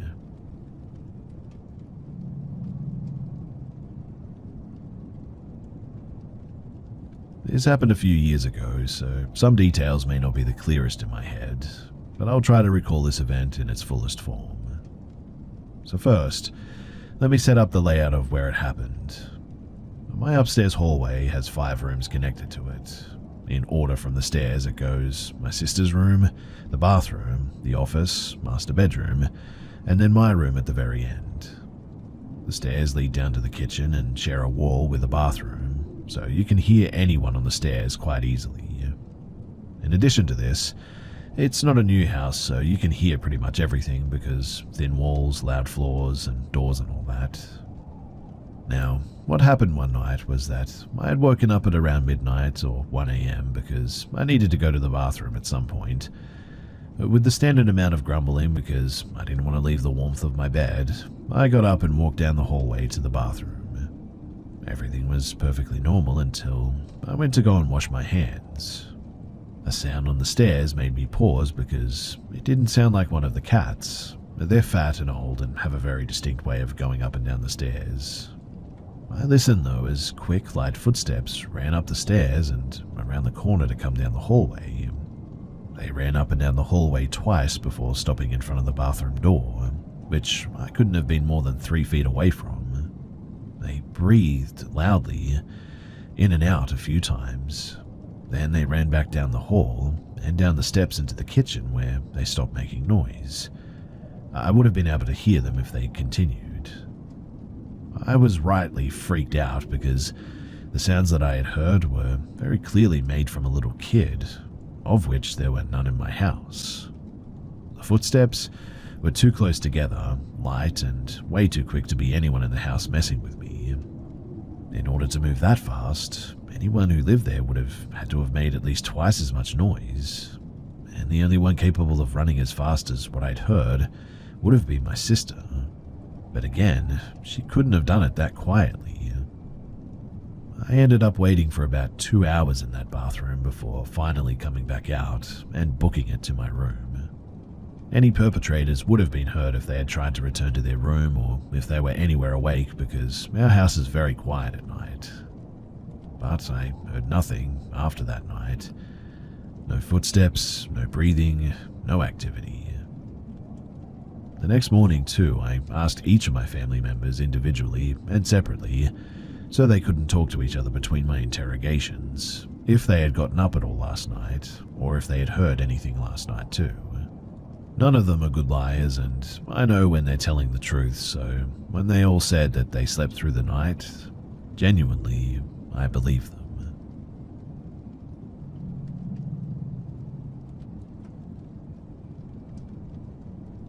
So we moved into this house 5.5 years ago.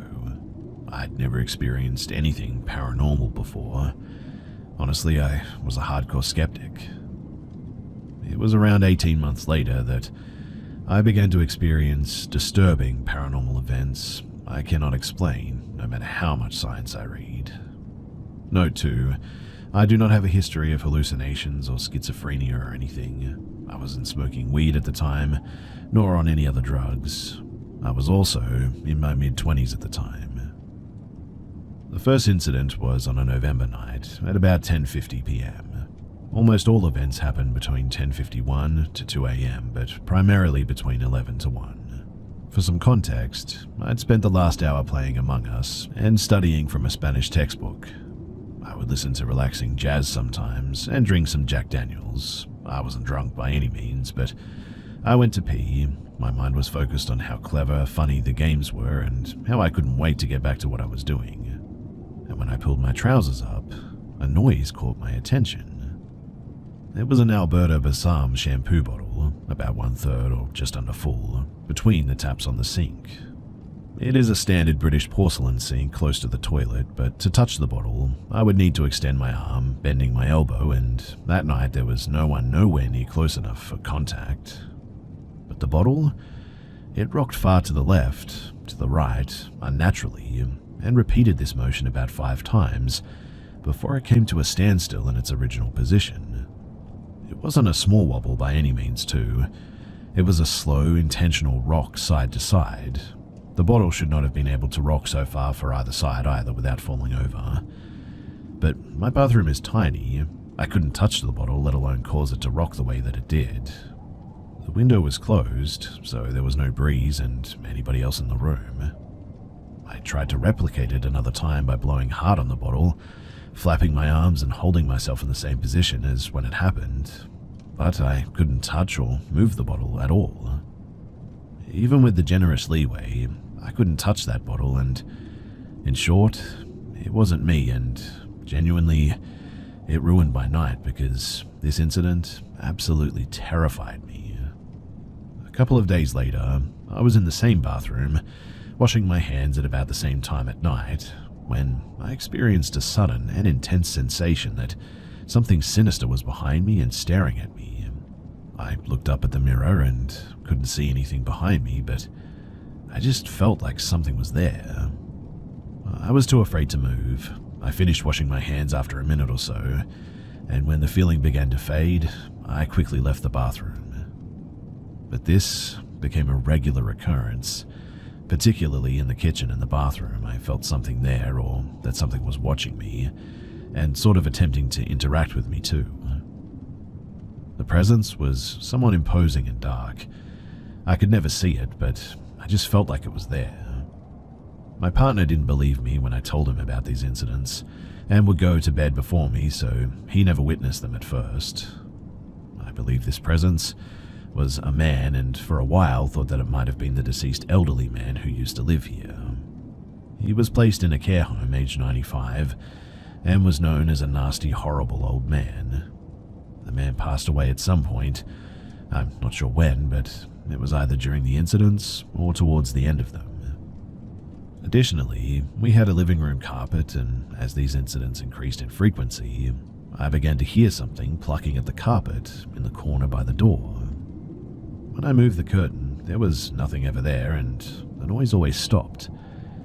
But this is where my partner comes in, because he stayed up later occasionally, and he heard the noise too. Mind you, I didn't prompt him. I heard it and remained quiet until he picked up on it, and I told him that that was the noise that I was hearing. He went to investigate, and he couldn't see anything, and this is what made him suspicious too. Now, we have a rabbit, but we checked on him. He was in his cage eating in the next room while the noises happened, and unless he could teleport, pluck the carpet before our eyes while invisible, and teleport back into his cage, then it definitely wasn't him. Since then, I lifted the floor to see if anything could have plucked the carpet from beneath the floorboards, but the floorboards are locked tight, and honestly it would have been impossible to touch the underside of the carpet or underlay or whatever. This may be my mind manifesting fear too, but I also began to have horrible dreams about an old man with beady, shiny black eyes, a partially bald head, and white hair in a forest. I recognized the layout from a forest far away in my hometown that I used to ride a horse in. These dreams were disturbing to say the least, and the men were not like ordinary people. I felt they were trying to toy with me before they killed me. And one night, I woke up to feel someone standing over me. Another, I woke up and briefly glimpsed black writing all over the wall on the landing, and when I blinked, it vanished. I was honestly terrified and often felt something on the landing or in the room too. I had no history of sleep paralysis before moving to this house. My partner told me that he believed that whatever it was enjoyed scaring me and was feeding on my fear. I tried after this to not to be afraid and to confront it, which honestly worked to some degree in the end. But one of the worst incidents was when I knew the man was there. I felt him standing about 2 feet away from my computer chair. He liked to stand over me and sometimes breathe on me while I was gaming. I was playing World of Warcraft. I remember exactly what I was doing. I knew that he was trying to get my attention, and so I ignored him. I forced myself to calm down. Then he moved closer, and I heard a huff as though someone breathed heavily through their mouth, only inches from my ear. I took my headset off and looked around, but the presence had disappeared, probably into the kitchen. I felt like he wanted me to follow him, so I did. My attention was guided out of the window as though he was leading me there. I went to the window and looked out, and I swear to you that I saw a shape out there that looked like an adult male of about 6 feet wearing a grey hoodie and gloves standing near my back fence as though he had just climbed over. Could I have been mistaken? Yes, for sure, but I tried to run from the window and ended up in a freeze mode by the kitchen door, because for some reason, I just couldn't move. I tried so hard to get away because I thought this man was going to break into my house and attack me or something. I don't know where the man was, but after about 2 minutes, I finally made it into the living room. 2 more and I went back to check. The man and the real man were both gone. A strange part of me believed, though, that the man chased the real figure off. In fact, I felt as though he had tried to save me that night, and I guess I became more sympathetic to him. There was another incident, though, which could be explained otherwise, but my partner wasn't convinced. We had a small children's desk with 2 wooden chairs behind us. We stacked the chairs on the table while our daughter was upstairs. While we were on the computers, the chairs just suddenly came crashing to the floor. Mind you, they were not precariously stacked or anything. The doors were open and there was a bit of a breeze, but there's just no way the wind would have been able to knock over the small wooden chairs to the floor like that. This also happened in broad daylight in the late afternoon. Now, over time, this all began to fade. I feared the man less. I often felt his presence in the kitchen standing far too close to me. One time, I even felt a sudden icy blow down the left side of my neck. Our house is cold and drafty, so although I convinced myself that it was him, it could have been something else, I admit. My nightmares, though, they began to disappear. I would hear him sometimes walking upstairs, and I sensed him go into my daughter's bedroom just to look at her. He never did anything in there, but my partner also experienced something going on in the house on several occasions, but he is still somewhat of a skeptic. Eventually, though, everything just stopped one day. But after the man disappeared, we had issues with, like, animal footsteps on the stairs, a scurrying. It was weird and creepy. It sort of sounded like a cat running up and down, I guess. The first time it happened, we couldn't see anything. The plucking noise continued, and it was around this time our house rabbit for some reason jumped out of his cage, and we had at least 2 to 3 incidences where he bolted up the stairs and went into our bedroom. He was running about, and this was really abnormal for him. Of course, we blamed him and locked his cage tightly so he couldn't escape, but the noise continued. My ex was also woken by the noise one night and investigated them, only to find the rabbit in his cage and the noises continuing. The noises and the incidences have stopped for quite some time now, thankfully. The house now feels at peace, but honestly, that was a deeply terrifying event that actually ruined my life and made me feel really unsafe in my own home at night. I'm still not completely sure what it was all about or what it all was, but that's why I'm here. What do you think that it could have been?